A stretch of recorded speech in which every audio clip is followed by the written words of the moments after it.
Hello everyone, I'm back in the kitchen for a new edition of Dessert Devotion. At the beginning of the year, I asked you guys if you had any requests for recipes. One of those requests was from my friend Kim for the Southern tradition of the 7-Up cake. Now, this is a really popular and really an older recipe, and I will say it's not the easiest dessert. But if you would like to tackle a pound cake, this is one of the easier recipes. So I can't wait to show you.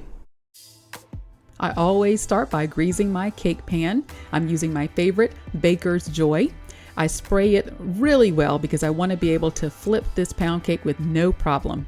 Note this is an Angel Food Cake 2 pan. It holds at least 12 cups, so it's not one of those smaller bundt cake pans.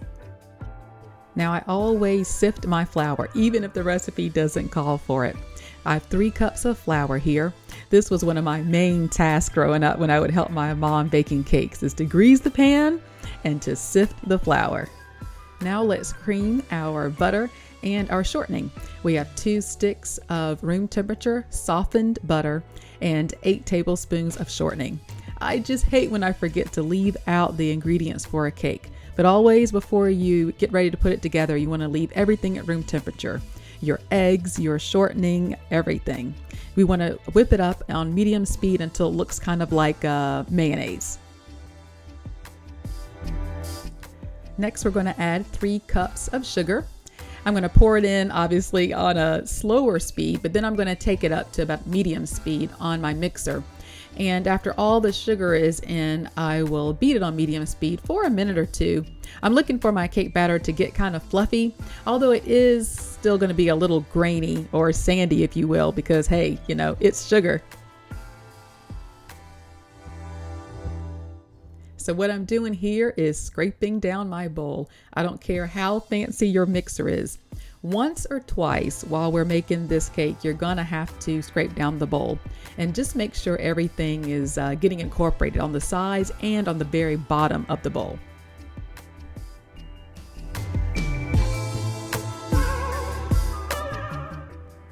Now I'm adding my eggs one at a time. The recipe calls for 5 eggs. And I just like to take my time to make sure that on low speed, each of the egg goes in well into the batter. Once all 5 eggs are in, I'll let it mix for another minute or so to really pull together. Then we'll just add a teaspoon of lemon extract and a teaspoon of vanilla extract.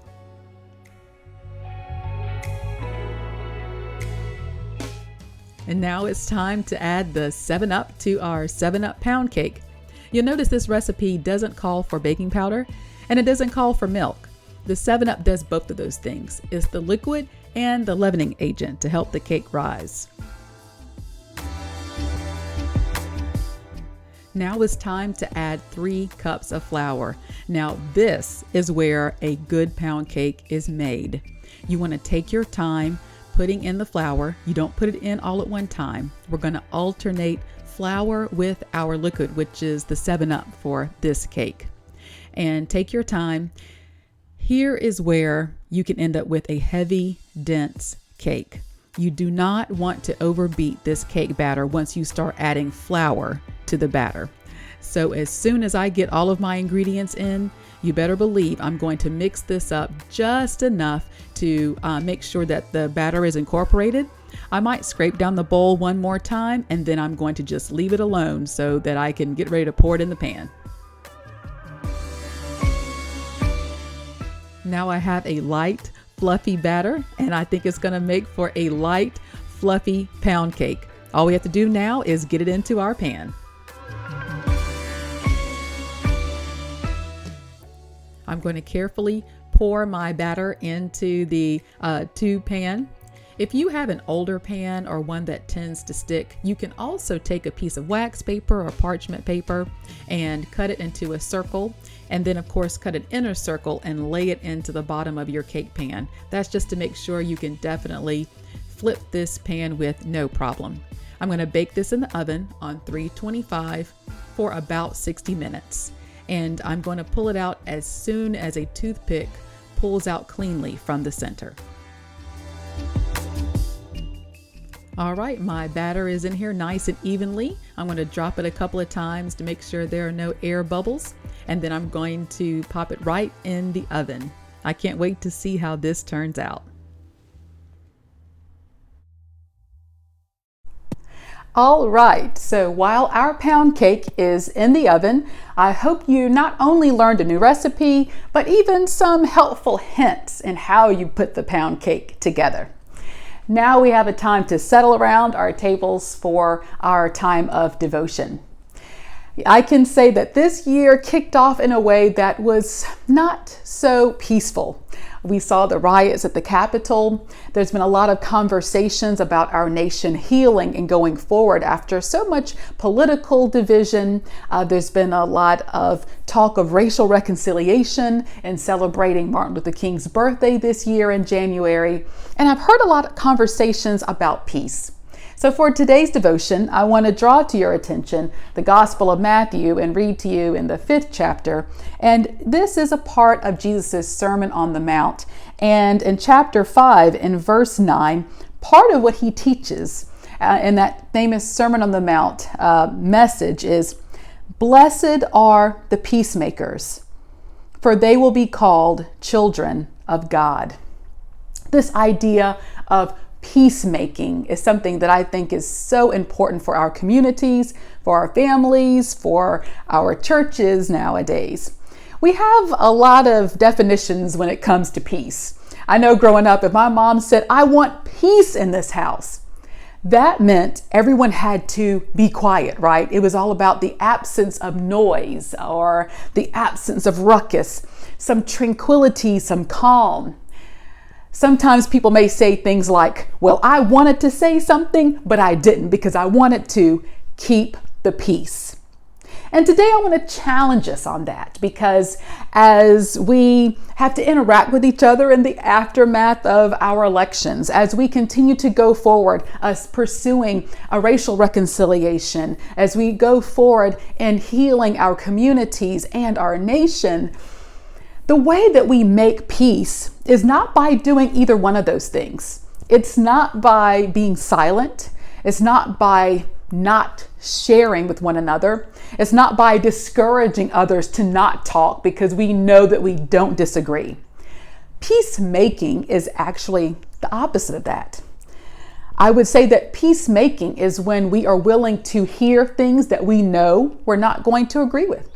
That when we are willing to hear what others have to say, when we are willing to voice our own expressions, our own opinions, to share our own values, and to do that in a way where we are seeking common ground, we are seeking commonality, and maybe we can even reach an understanding about what we don't agree to, even if we never agree.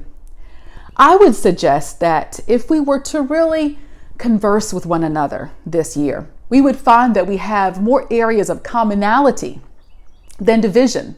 All of us want to get through the pandemic. All of us want to live in reconciled relationships with one another. All of us want our kids to go back to school safely. All of us want access to health care, or we want the opportunity to be prosperous and to pursue the American dream and define the American dream. All of us want to be faithful followers of Jesus Christ. So let our peace not be one of silence, not be one of canceling one another, not be one of avoiding topics, but let our conversations be marked by peacemaking, having hard conversations and listening to hard dialogue so that we can get through this together. After all, there are 2 pieces of advice that my mama will teach me even today. The first is, if you want to make a good cake, it's not just about having the right ingredients. It's also about how you put the cake together.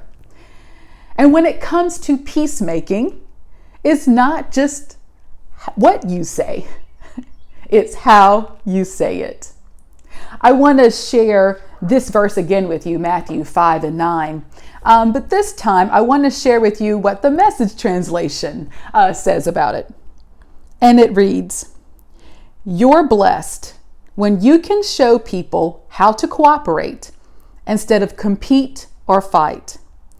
That's when you discover who you really are and your place in God's family." Many blessings among your peacemaking. As our pound cake is finishing up in the oven, we're going to make the glaze. I'm not a big fan of glaze, I will tell you, but hey, I have never seen a 7-Up cake without it. So here you go. 2 cups of powdered sugar and just a 1/4 cup of the 7-Up. If you want, you can add another teaspoon or so of vanilla extract or even the lemon extract, and I think it adds just a little extra flavor to it. And now it's ready to pour on our cake. And look at this beautiful golden brown pound cake. There is a reason why this recipe has been around for so long. You know, this pound cake may be just the recipe for some peacemaking.